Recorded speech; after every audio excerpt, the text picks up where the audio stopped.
The proposed rule would cause grave safety issues for recreational vessels and pilot vessels alike, as it presents a safety concern for traversing the shipping channels and safety issues at sea. You can imagine trying to drive a boat in the sea at 11.5 miles per hour. I mean, it's just dangerous to think about it.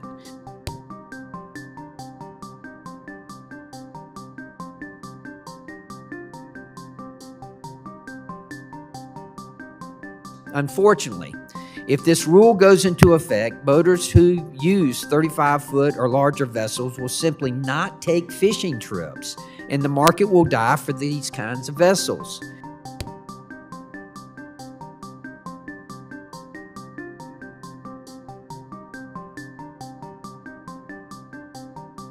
Well, and what's interesting to me is that when we're going after your industry, or this administration is going after and attempting to destroy this industry, and as you say, disrupt and impact the supply chain, it will impact our ability to bring goods and materials into the country.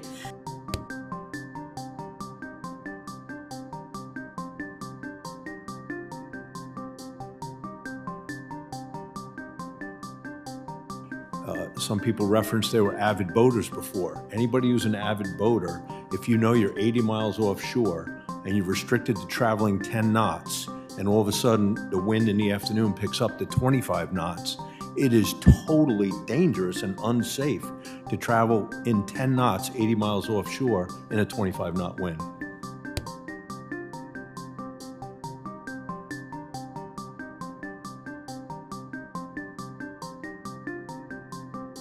The point about putting boaters in danger is exactly why the draft language of Noah's Rule has an exception for any situation that would risk the health or lives or property of people. So I hope we can kind of dispel that particular straw man. And the auto industry is way out ahead of us on the technology side of things. Where a lot of the technology does exist, but it's not well integrated, which is what some of the bills, speak to.